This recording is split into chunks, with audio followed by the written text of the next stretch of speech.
ọpẹ́ o ìyàwó Oluwoo Olori Firdaus Àkànbí bímọ obìnrin. Oluwoo ti ìlú Ìwó ọba Abdulrasheed Adéwálé Àkànbí ti kéde pé ìyàwó òun Olori Firdaus Àkànbí ti bímọ tuntun, obìnrin sì lọ́mọ náà. A ó rántí pé ọjọ́ 19 oṣù kẹta ọdún 2022 ni Oluwoo kéde pé òun ti fi ọ̀kan lára àwọn ọmọ ọbabìnrin ìlú Kánò ọ̀hún ṣe aya lẹ́yìn tí Olori Channel Chin kúrò láàfin.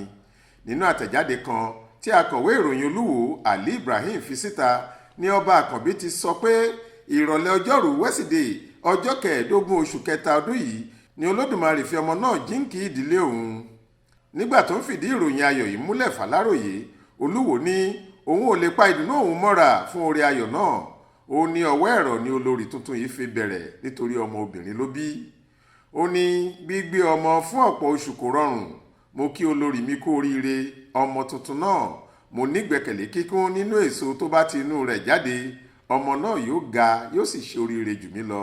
Lẹ́ẹ̀kan sí i, mo kí olórí mi Firdaus, arẹwà obìnrin tó nítẹríba tó sì nífẹ̀ẹ́, kú oríire.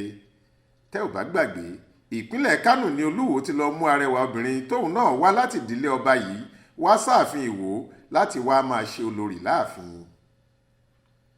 Florence Babasola ló ṣàkójọ ìròyìn yìí fún iléeṣẹ́ tẹlifíṣàn Aláròyé online. Faith Adébọ́lá ló kà á sétí ìgbọ́ yín.